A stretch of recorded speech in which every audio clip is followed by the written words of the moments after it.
नमस्कार दोस्तों, स्वागत है आपका एक बार फिर आपके अपने YouTube चैनल आर.के. सागर यूनिक स्टडी में। तो दोस्तों, आप सभी जानते हैं कि जो सीटेट का एग्ज़ाम है अब काफ़ी निकट है।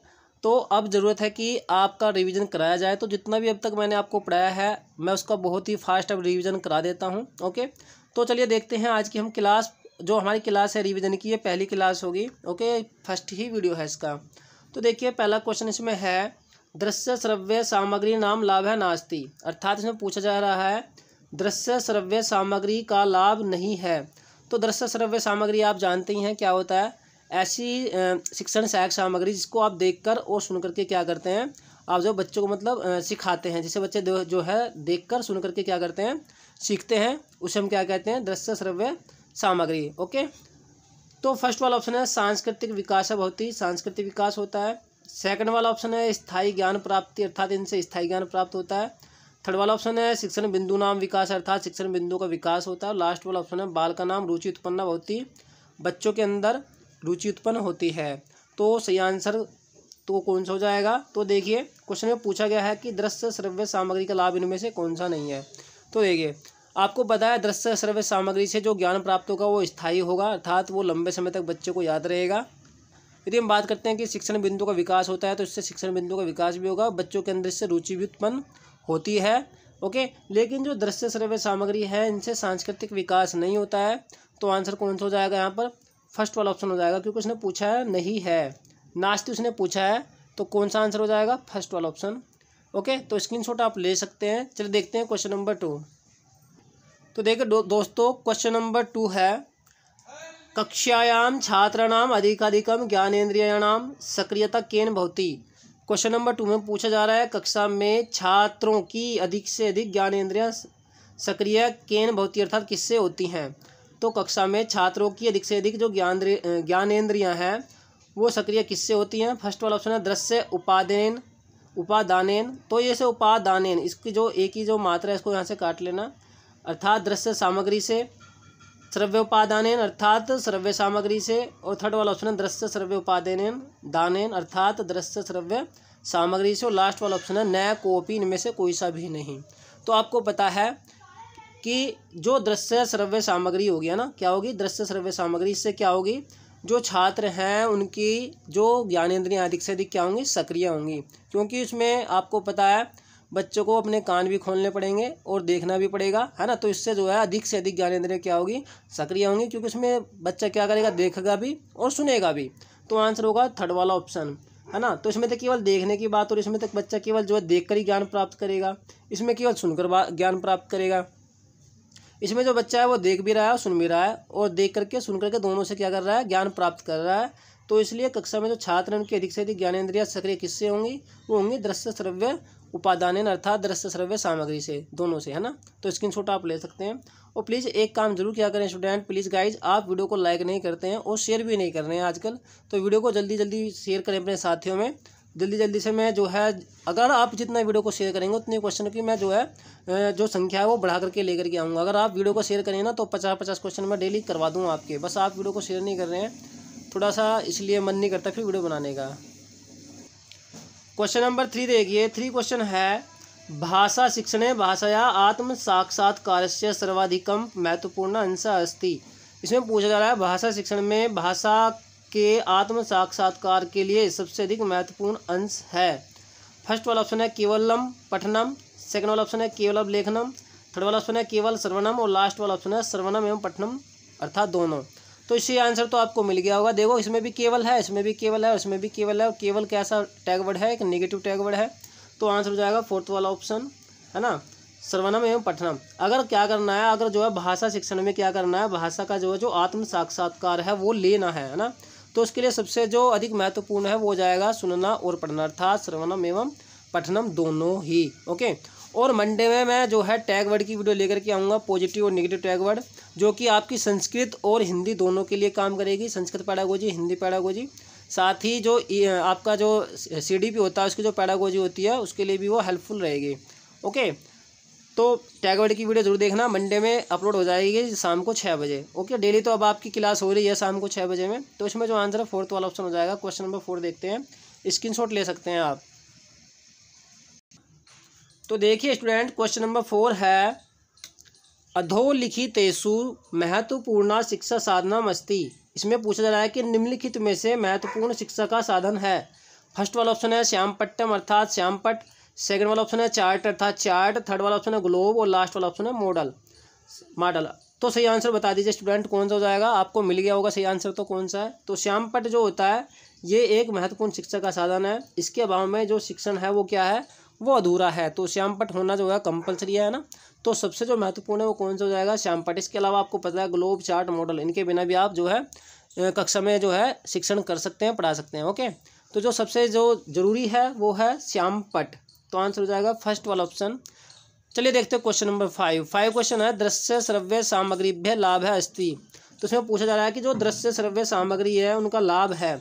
फर्स्ट वाला ऑप्शन है सांस्कृतिक विकास है, इनसे सांस्कृतिक विकास होता है। सेकंड वाला ऑप्शन है विषय वस्तु नाम सुस्पष्टीकरण सहायताम, इनसे जो है जो विषय वस्तु है उसको अच्छी तरह से स्पष्ट करने में सहायता मिलती है, उसका स्पष्टीकरण करने में सहायता मिलती है। थर्ड वाला ऑप्शन है बुद्धि विकास है भवती, अर्थात इनसे जो है बुद्धि का विकास होता है। और लास्ट वाला ऑप्शन है बालका नाम रुचि उत्पन्न भवती, अर्थात बच्चों के अंदर रुचि उत्पन्न होती है। तो सही आंसर बताइए इसमें कौन सा है। तो देखिए आप एक काम कर लेना, यहाँ पर जो लिखा है ना कि दृश्य श्रव्य सामग्री लाभ अस्ति, यहाँ पर न कर लेना, न अस्ति। क्या कर लेंगे आप यहाँ पर, न अस्ति कर लेंगे। ओके, तो दृश्य श्रव्य सामग्री का लाभ इनमें से कौन सा नहीं है ना। तो इसमें क्या कौन सा आंसर हो जाएगा, पहला वाला ही आंसर हो जाएगा कि इनसे जो क्या होता है सांस्कृतिक विकास नहीं होता है ना, क्योंकि दृश्य श्रव्य सामग्री है इसका क्या लाभ नहीं है कि इनसे सांस्कृतिक विकास होता है। तो आंसर हो जाएगा फर्स्ट वाला ऑप्शन। इसके अलावा कि इसमें लिखा है कि बुद्धि का विकास होता है, तो बुद्धि का विकास भी होगा। क्यों होगा, क्योंकि आपको पता है जब बच्चा देखेगा समझेगा चीज़ों को तो उससे बुद्धि का विकास तो डेफिनेटली होगा, है ना। तो ये वाला तो ऑप्शन हो जाएगा क्योंकि उसने नहीं पूछा है। और विषय वस्तु के स्पष्ट करने में अच्छा उसको जो है अच्छी प्रकार से उसका स्पष्टीकरण करने में भी सहायता मिलती है और बालकों के अंदर रुचि उत्पन्न भी होती है। तो अभी ऊपर भी आया था, है ना। तो आंसर हो जाएगा इसमें इसलिए फर्स्ट वाला। तो जो दृश्य श्रव्य सामग्री उसका लाभ इनमें से कौन सा नहीं है कि इससे सांस्कृतिक विकास होता है ना, इनसे सांस्कृतिक विकास नहीं होता है। बाकी बुद्धि का विकास भी होगा, विशेष जो वस्तु है उसको अच्छी प्रकार से स्पष्ट करने में भी जो सहायता मिलेगी। जैसे कोई चीज़ समझ में नहीं आती है तो हम क्या करते हैं, हम जो दृश्य श्रव्य सामग्री का प्रयोग करते हैं। मान लीजिए आपको जो है पढ़ाना है, क्या मान लीजिए आपको जो है मानचित्र के बारे में बताना है, तो आप क्या करेंगे, आप जो है ग्लोब की सहायता से बच्चों को पढ़ा सकते हैं, समझा सकते हैं कि देखो इसमें यहाँ पर क्या है, यहाँ पर क्या है ना, यहाँ पर जो है ये भारत इंडिया है या श्रीलंका है, मतलब कुछ भी उसमें एवरीथिंग जो भी होता है सब बता सकते हैं। तो विषय वस्तु से क्या होता है कि मतलब जो दृश्य श्रव्य सामग्री है उनका लाभ होता है कि आप विषय वस्तु जो होती है उनको अच्छी प्रकार से स्पष्ट कर सकते हैं। लेकिन आपको पता है सांस्कृतिक विकास नहीं होता है। तो क्वेश्चन में ना पूछा गया ना, तो इस बात का आप विशेष ध्यान रखें। नए वाले क्वेश्चन वो बताते हैं उन्हें स्टूडेंट गलत करके आते हैं, ना को आप जरूर देख लेना कि इसमें न दिया हुआ है। तो आंसर हो जाएगा फर्स्ट वाला ऑप्शन, सांस्कृतिक विकास नहीं होता है इनसे। ओके, चलिए देखते हैं क्वेश्चन नंबर 6 और स्क्रीनशॉट लीजिए आप दोनों क्वेश्चनों का इनका। देखिए गाइस क्वेश्चन नंबर 6 है एकस्याम समावेशी कक्षायाम, अर्थात एक समावेशी कक्षा में बालक किस समानता आचरणती, अर्थात क्या इसमें कहा जा रहा है कि एक समावेशी कक्षा में बालक या बच्चे किसमें समानता का आचरण या व्यवहार करते हैं। फर्स्ट वाला ऑप्शन है पठने अर्थात पढ़ने में, सेकंड वाला ऑप्शन है लिखने अर्थात लिखने में, थर्ड वाला ऑप्शन है भाषण अर्थात बोलने में, और लास्ट वाला ऑप्शन है सर्वमापी अर्थात इन सभी में। तो आपको पता है जो समावेशी कक्षा होती है बच्चों को जो है इनमें सभी में जो है समान आचरण करने की जो है क्या है इच्छा है ना। आप मतलब जो विद्यार्थी है वो क्या कर सकता है, इन सभी में जो है समान आचरण कर सकता है। समानता का सभी को अधिकार है, पढ़ने में भी, लिखने में भी, बोलने में भी। तो इन सभी में जो है जो बच्चे हैं बच्चों को क्या है समान आचरण करने का व्यवहार है। क्योंकि समावेशी कक्षा का मतलब ही क्या है, जहाँ पर बच्चों को जो है सभी चीज़ में क्या मिले, समान अधिकार मिले, किसी के साथ में कोई भी भेदभाव नहीं किया जाए। तो पढ़ने लिखने बोलने सभी में क्या है बच्चों को वहाँ पर बोलने की जो स्वतंत्रता है, तो समानता का अधिकार प्राप्त है। तो एक समावेशी कक्षा में जो बालक है किसमें समान आचरण करेंगे, इन सभी में, पढ़ने में भी, लिखने में भी, बोलने में भी, इन सभी में। आंसर हो जाएगा इसलिए फोर्थ वाला ऑप्शन। स्क्रीनशॉट ले सकते हैं, बाकी या फिर अगला क्वेश्चन कर लें तब ले लेना। देखिए क्वेश्चन नंबर 7 है भाषा शिक्षण अधिकाधिकम उपयोगी भवितुम शक्नोति। इसमें कहा जा रहा है कि भाषा शिक्षण में अधिक से अधिक उपयोगी हो, भवितुम का मतलब हो, शक्नोति का मतलब सकता है। तो भाषा शिक्षण में अधिक से अधिक उपयोगी हो सकता है। क्या उपयोगी हो सकता है भाषा शिक्षण में अधिक से अधिक, क्वेश्चन में ये पूछा जा रहा है। तो देखिए फर्स्ट वाला ऑप्शन है पद शिक्षण, सेकंड वाला ऑप्शन है व्याख्यान, थर्ड वाला ऑप्शन है गद्य शिक्षण, और लास्ट वाला ऑप्शन है लघु समूह परिचर्चा। तो जो सही आंसर हो जाएगा वो फोर्थ वाला ऑप्शन ही हो जाएगा। भाषा शिक्षण में अधिक से अधिक जो उपयोगी है वो क्या होगा, लघु समूह परिचर्चा। लघु समूह परिचर्चा का मतलब होता है जैसे क्लास कक्षा है, कक्षा में से क्या करेगा टीचर कोई भी, मतलब चार पाँच जो बच्चे हैं उनके छोटे छोटे समूह बना देगा और फिर उनकी चर्चा करवाएगा आपस में, है ना। तो आंसर कौन सा हो जाएगा, फोर्थ वाला ऑप्शन यहाँ पर हो जाएगा। तो भाषा शिक्षण में अधिक से अधिक उपयोगी क्या होगा कि जो शिक्षक है वो छात्रों को क्या करे, छोटे छोटे समूह बनवाए, उनकी जो आपस में क्या करवाए, चर्चा कराए। ओके, चलिए देखते हैं क्वेश्चन नंबर 8। तो देखिए गाइज, क्वेश्चन नंबर 8 है संज्ञानात्मक विकासार्थम, अर्थात संज्ञानात्मक विकास के लिए मनुष्य नाम कृत्य, मनुष्य के लिए मातृभाषा तथा मातृभाषा उतनी ही महत्वपूर्ण है यथा मातृ क्षीरम, अर्थात जिस प्रकार से माता का दूध। केनो उक्तम, तो केन उक्तम जब हम इसकी संधि विच्छेद करेंगे तो होगा केन जमा उक्तम, जिसका अर्थ हो जाता है कि किसके द्वारा कहा गया है। तो इस क्वेश्चन का पूरा अर्थ हो जाएगा कि संज्ञानात्मक विकास के लिए मनुष्यों के लिए जो मातृभाषा है वो उतनी ही महत्वपूर्ण है जैसे कि या जितना कि माता का दूध। किसके द्वारा कहा गया है, फर्स्ट वाला ऑप्शन है महात्मा गांधी, सेकंड वाला ऑप्शन है विवेकानंद, थर्ड वाला ऑप्शन है रायबर्न और लास्ट वाला ऑप्शन है अरस्तु। तो ये किसने कहा था, ये कहा था महात्मा गांधी जी ने। और ये क्वेश्चन जो है सीटेट एग्जाम में पूछा गया क्वेश्चन है ना। ये हिंदी पैडागोजी में भी आया हुआ क्वेश्चन है, इसके अलावा संस्कृत पैडागोजी में भी पूछा गया क्वेश्चन है। तो बहुत इंपॉर्टेंट है, क्या पता इस बार भी आपको रखा मिल जाए, तो ध्यान रखना, है ना। क्वेश्चन नंबर 9 देखिए। तो देखिए स्टूडेंट, 9 क्वेश्चन है ग्रहणात्मकम कौशलम अस्ति, ग्रहणात्मक कौशल है, ग्रहणात्मक कौशल और अभिव्यक्तात्मक कौशल। ज़्यादातर इन क्वेश्चनों में से भी जो है सीटेट एग्जाम में क्वेश्चन आता ही आता है, चाहे तो हिंदी पैडागोजी में आ जाए या फिर संस्कृत पैडागोजी में आ जाए। बस क्या करता है, ऑप्शन वो चेंज कर देता है, बस इस बात का आपको ध्यान रखना, थोड़ा घुमा देता है ना। तो कभी ये सोचो बहुत ही सरल है, बहुत ही ईजी है, तो इस बात का आप ध्यान रखना कि थोड़ा सा क्वेश्चन को घुमाएगा वो, ठीक है। अगर इनसे क्वेश्चन आता है तो इसमें पूछा जा रहा है ग्रहणात्मक कौशल। तो ग्रहणात्मक का मतलब आप समझ ही रहे होंगे, ग्रहणात्मक जिसमें क्या करें अब, ऐसे कौशल जिसमें आप क्या कर सकें, कुछ भी ग्रहण कर सकें, है ना। क्या करें, ग्रहण करें। तो देखिए आप ग्रहण कब करेंगे, पहला वाला ऑप्शन है श्रवणम संभाषणश्च, अर्थात सुनकर और बोलकर। तो देखिए सुनकर तो आप जो है ग्रहण कर सकते हैं, लेकिन बोलकर आप ग्रहण क्या कर रहे हैं, आप तो जो आपके अंदर है उसको बाहर कर रहे हैं ना, तो ग्रहण इसमें नहीं हो रहा, आप तो इसे अभिव्यक्त कर रहे हैं ना। तो संभाषण तो क्या हो जाएगा, ये तो एक अभिव्यक्तात्मक कौशल का एग्जाम्पल हो जाता है संभाषण। आई बात समझ में, क्योंकि उसने पूछा ग्रहणात्मक। सेकंड वाला ऑप्शन देखिए श्रवणम पठनश्च, अर्थात सुनकर और पढ़कर। थर्ड वाला ऑप्शन है श्रवणम लेखनश्च, अर्थात सुनकर और लिख करके। और लास्ट वाला ऑप्शन है संभाषणम लेखनश्च, अर्थात बोलकर और क्या करके, लिख करके। तो सही आंसर देके जो उसमें हो जाएगा वो सेकंड वाला ऑप्शन हो जाएगा। तो ग्रहणात्मक कौशल कौन से होंगे, सुनकर और पढ़कर, है ना। आप जो क्या करते हैं, आप सुनकर भी और पढ़कर भी, दोनों ही क्या करते हैं, आप दोनों के द्वारा जो है ग्रहण करते हैं ना, क्या करते हैं, ग्रहण। तो ऐसे कौशल जिनके द्वारा आप क्या कर सकते हैं, आप ज्ञान हासिल करते हैं, ज्ञान को जो है क्या करते हैं, ग्रहण करते हैं, उसे हम क्या कहते हैं, ग्रहणात्मक कौशल। तो सुनकर और पढ़कर दोनों के द्वारा आप क्या कर सकते हैं, आप जो है ज्ञान हासिल कर सकते हैं, अचीव कर सकते हैं। ओके, तो आंसर इसलिए सेकंड वाला ऑप्शन हो जाएगा। क्वेश्चन नंबर 10 देखते हैं, स्क्रीनशॉट आप ले सकते हैं। 10 क्वेश्चन है स्टूडेंट कि शिक्षकेन कक्षासु पृच्छत प्रश्नम भवेत। इसमें पूछा जा रहा है शिक्षक से कक्षा में पृच्छत अर्थात पूछने चाहिए, प्रश्न का मतलब प्रश्न, भवेत का मतलब होना, है ना। तो इसमें पूछा जा रहा है कि शिक्षक से कक्षा में कैसे प्रश्न पूछने चाहिए। फर्स्ट वाला ऑप्शन है सरलम सरल, सेकंड वाला ऑप्शन है अशुद्ध अर्थात अशुद्ध, थर्ड वाला ऑप्शन है कठिनम अर्थात कठिन। तो सही आंसर इसमें जो हो जाएगा वो फोर्थ वाला ऑप्शन हो जाएगा सार्थक स्पष्ट शुद्धश्च अर्थात शुद्ध। तो जो शिक्षक है, शिक्षक से कक्षा में कैसे प्रश्न पूछने चाहिए, सार्थक भी होने चाहिए, स्पष्ट होने चाहिए और शुद्ध भी होने चाहिए। ऐसे नहीं आप जो है गलत क्वेश्चन जो उठा करके ले आएंगे, है ना, या जिनका कोई मीनिंग ही नहीं है ऐसे क्वेश्चन आप उठा करके ले आएंगे। तो स्पष्ट होने चाहिए, बात समझ आई, और सार्थक भी होने चाहिए। तो आंसर इसलिए इसमें जो होगा वो फोर्थ वाला ऑप्शन यहाँ पर हो जाएगा 10वें का। ओके, तो अगर आपने अभी तक हमारी वीडियो को लाइक ना किया तो लाइक ज़रूर कर दीजिए, क्योंकि बहुत सारे स्टूडेंट हैं जो भूल जाते हैं वीडियो को देखते देखते। तो स्क्रीनशॉट आप ले सकते हैं। और क्वेश्चन नंबर 11 देखिए। तो आपको वीडियो को शेयर जरूर करना है गाइज अपने फ्रेंड्स में। तो देखिए स्टूडेंट, क्वेश्चन नंबर 11 है भाषा शिक्षणार्थम महत्वपूर्ण अवस्था अस्ति। इसमें पूछा जा रहा है भाषा शिक्षण के लिए महत्वपूर्ण अवस्था है। तो भाषा शिक्षण के लिए इनमें से कौन सी महत्वपूर्ण अवस्था है। फर्स्ट वाला ऑप्शन है यदा छात्रा, जब छात्र प्रश्नान प्रष्टुम, प्रश्न पूछने के लिए समर्था भवंती, समर्थ होते हैं। सेकंड वाला ऑप्शन है यदा छात्रा अर्थ प्राप्ति अर्थम, अर्थात जब छात्र अर्थ प्राप्त करने के लिए शब्दकोशान, शब्दकोश से, शब्दकोश तो आप समझते ही हैं जो शब्दावली दी होती है जब लेसन खत्म हो जाता है उसके बाद में, शब्दकोश से द्रष्टुम देखने के लिए समर्थ भवंती समर्थ होते हैं। इसमें कहा जा रहा है कि जब छात्र जो है अर्थ प्राप्त करने के लिए, अर्थ देखने के लिए शब्दकोश से देखने के लिए समर्थ होते हैं। थर्ड वाला ऑप्शन है यदा विद्यार्थी ना, जब विद्यार्थी तार्किक चिंतन युक्त भवंती, तार्किक और चिंतन युक्त होते हैं।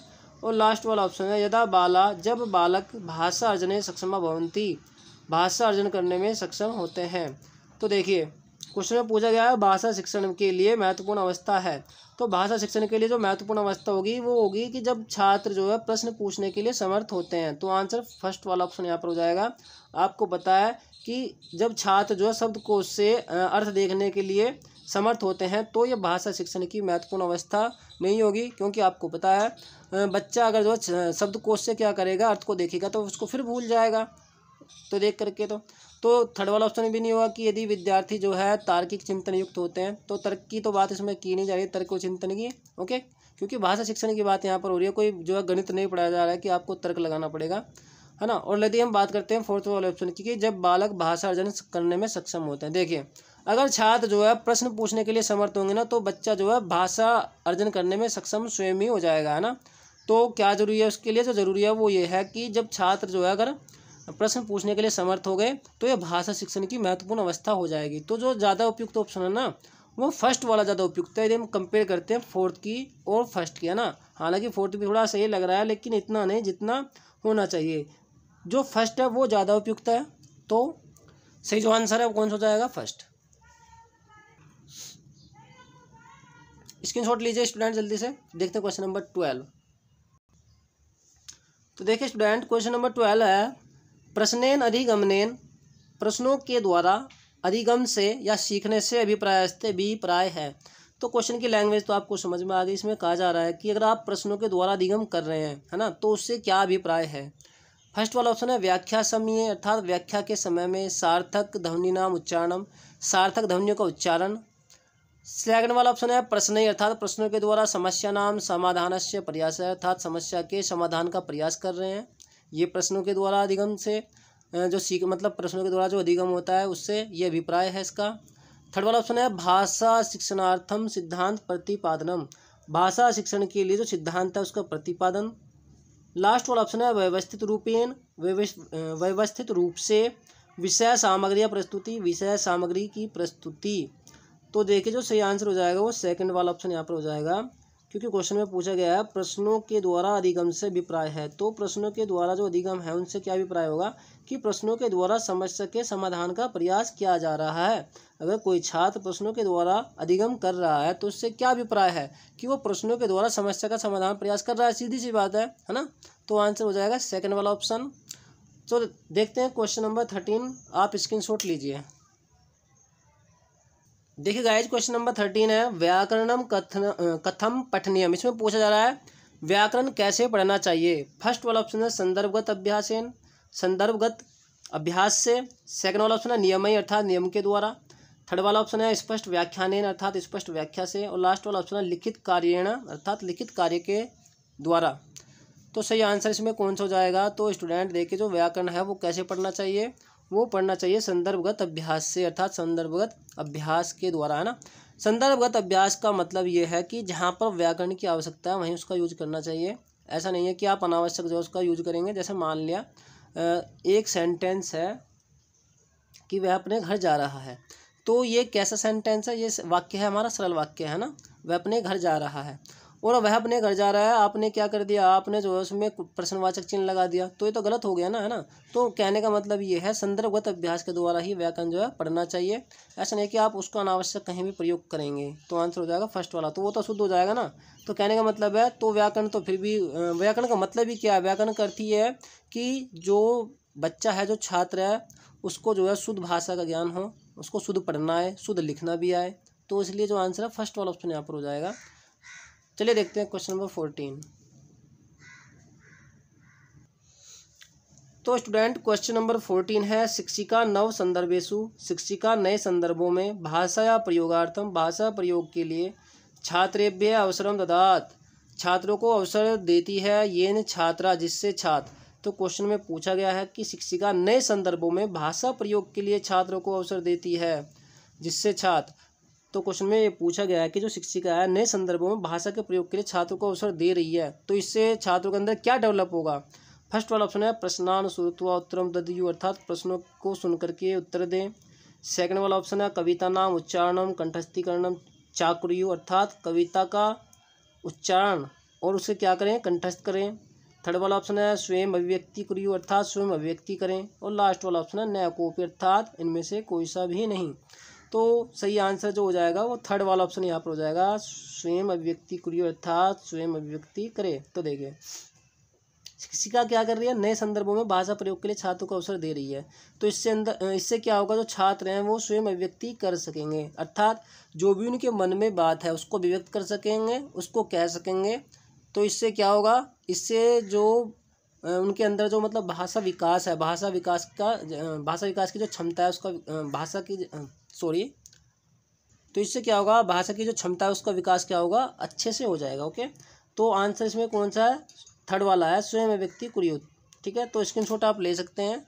तो क्वेश्चन नंबर 15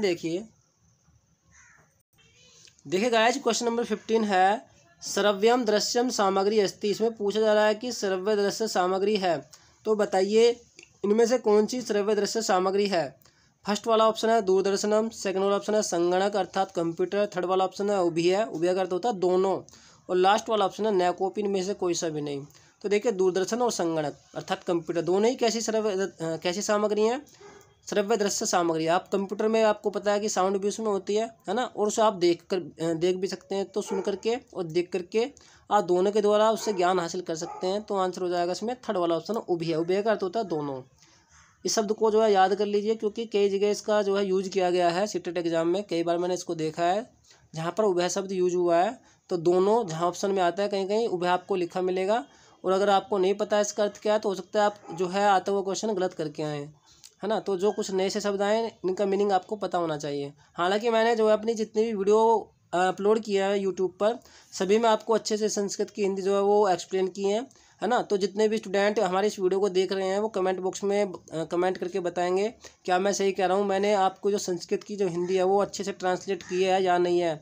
और आप ये भी ज़रूर बताना कि अब आपको संस्कृत की हिंदी ट्रांसलेट करनी आने लगी है या नहीं आने लगी है, जो स्टूडेंट हमारी वीडियो जो है कंटिन्यू देख रहा है। क्योंकि मैंने अपने इस यूट्यूब चैनल पर लगभग 85 क्लासेज संस्कृत की करा दी हैं, और 85 क्लासेज बहुत होती हैं।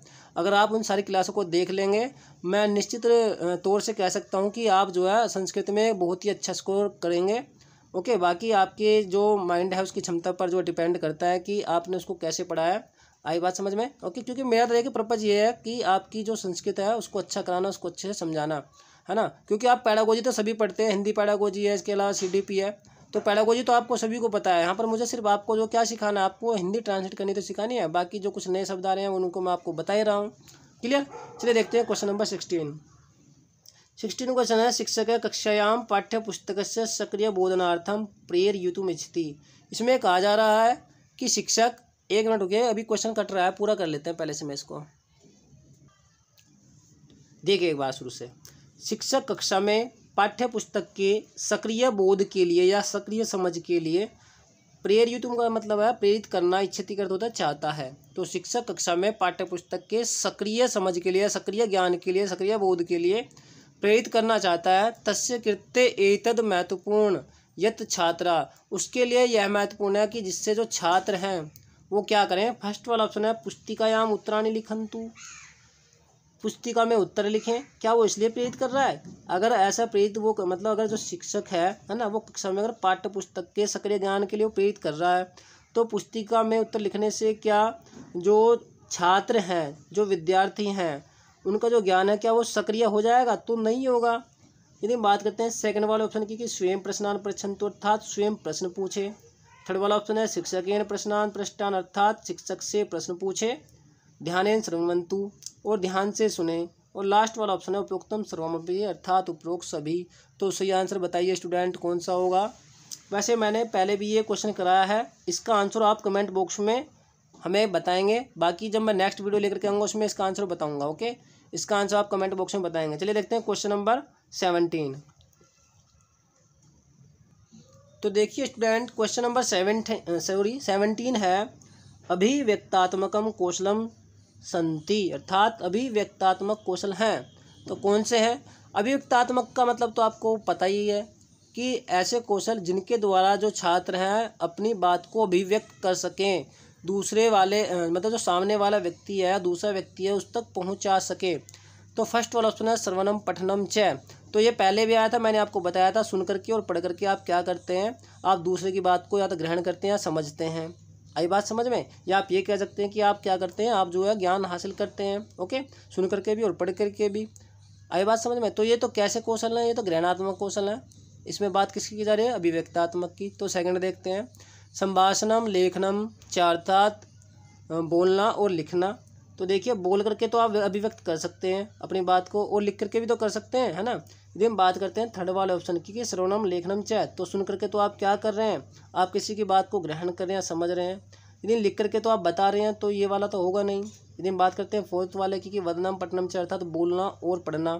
तो आप क्या कर रहे हैं, आप जो है बोल रहे हैं और पढ़ रहे हैं। तो देखिए, आपको पता है बोल करके तो आप क्या कर रहे हैं, अपनी बात को अभिव्यक्त कर रहे हैं, लेकिन पढ़ करके तो क्या कर रहे हैं, आप ग्रहण कर रहे हैं ना। तो ये वाला ऑप्शन भी नहीं होगा। तो ऑप्शन जो होगा वो सही कौन सा होगा, सेकंड वाला ऑप्शन ही होगा, बोलना और लिखना। बोल करके और लिख करके आप अपनी जो विचार है, अपनी जो बात है, उसको सामने वालों को समझा सकते हैं, अभिव्यक्त कर सकते हैं। तो आंसर होगा सेकंड वाला ऑप्शन। आइए देखते हैं क्वेश्चन नंबर 18। तो देखिए स्टूडेंट, क्वेश्चन नंबर 18 है, चोम्स्की मतानुसारम, चोम्स्की के मत के अनुसार मनुष्य जन्मगत भाषा, अर्थात जो मनुष्य हैं वो जन्मगत ही भाषा ग्रहण साधन धारयन्ति, अर्थात जन्मगत अर्थात जन्म से ही भाषा ग्रहण करने का जो साधन है, धारयन्ति, उसको धारण करते हैं। ये तू तेसु उत्पद्यते, अर्थात जिससे उनमें उत्पन्न होता है। तो चोम्स्की मत के अनुसार जो मनुष्य है वो जनजाति भाषा ग्रहण करने की जो है जो साधन है, उसको धारण करते हैं, जिससे उनमें उत्पन्न होता है। तो क्या उत्पन्न होता है, फर्स्ट वाला ऑप्शन है वर्ण विचार अर्थात वर्ण विचार, सेकंड वाला ऑप्शन है अर्थ विचार अर्थात अर्थ विचार, थर्ड वाला ऑप्शन है साधन व्याकरण, और लास्ट वाला ऑप्शन है जटिल शब्द। तो सही आंसर जो हो जाएगा वो हो जाएगा थर्ड वाला ऑप्शन, साधारण व्याकरण। ओके, तो चोम्स्की क्या मानते थे, चोम्स्की ऐसा मानते थे कि जो बच्चे होते हैं, है ना, उनके अंदर जो जनजाति क्या होता है, जनजाति जो उनके अंदर जो साधन व्याकरण होता है वो उत्पन्न हो जाता है ना। क्योंकि आपको पता है बोलने में थोड़ा बहुत तो व्याकरण जो है जो यूज किया ही जाता है। मैं ये नहीं कह रहा कि पूरी तरह से व्याकरण का यूज किया जाता है, लेकिन थोड़ा बहुत तो यूज किया ही जाता है।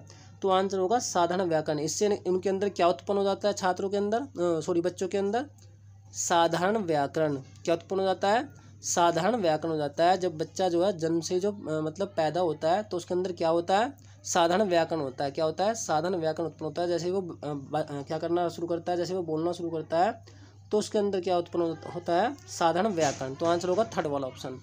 तो स्टूडेंट, ये थे आज के हमारे 18 क्वेश्चन। तो मैंने अभी आपको बताया कि हम रिवीजन कर रहे हैं, और अगर आप चाहते हैं कि क्वेश्चनों की संख्या बढ़ाई जाए तो आप भी वीडियो को शेयर करें अधिक से अधिक लोगों में, है ना। आपको भी संख्या बढ़ानी पड़ेगी अपने व्यूअर्स की। अगर आप व्यूअर्स की संख्या बढ़ाएंगे तो डेफिनेटली मैं आपसे प्रॉमिस करता हूँ कि क्वेश्चनों की संख्या भी बढ़ करके आएगी, और इतने आपका सीटेट एग्जाम होगा, सारे के सारे जितने भी मैंने वीडियो आपको दी हैं उनका सबका मैं रिवीजन करा दूंगा, और ट्रिकी वीडियो भी लेकर के आऊँगा, ठीक है। और संडे में कोशिश करता हूँ कि आपका कोई एक पेपर पूरा का पूरा सोल्व करवा दिया जाए, जिसमें दोनों गद्यांश भी होंगे और साथ में 15 क्वेश्चन संस्कृत पेडागोजी के भी होंगे। अर्थात पूरा का पूरा पेपर लास्ट ईयर का करा देता हूँ दिसंबर का। तो देखता हूँ मैं संडे में कराऊँ या फिर मंडे या फिर ट्यूसडे में देखता हूँ, ठीक है ना। और मंडे में तो आपकी शायद क्लास वो आएगी आपकी टैगड वाली वीडियो मंडे में, बाकी ट्यूसडे में देख लेंगे।